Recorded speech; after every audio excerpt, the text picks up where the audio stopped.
So everyone's favorite question is how much do I need to retire or when can I retire? And there's a range of factors that underpin this question. So we can't just give a default answer. Sometimes you'll see in the newspapers, there'll be some sort of headline saying, you need $1 million in super to retire or whatever it may be. But there's no way of knowing what that actual amount is until you know the individual circumstances of your retirement. So it's things like, what are your annual expenses per year? What are your goals? So will you have additional travel costs? Becoming more common is also people wanting to support their children or grandchildren, particularly with gifts or loans to get into the property market. And that obviously has an effect on your potential retirement savings as well.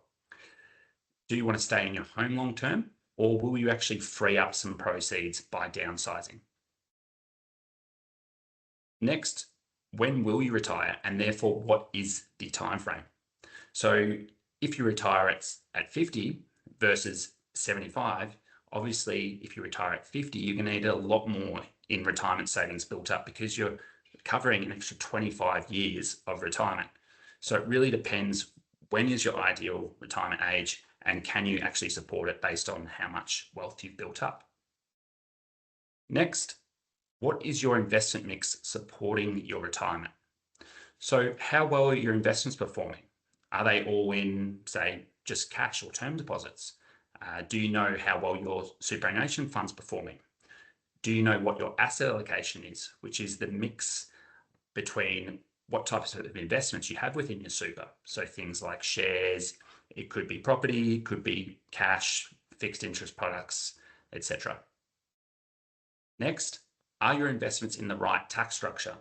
And we'll go through a scenario later that really talks to the benefits of getting your investments in the right tax structures and how much you can actually save there.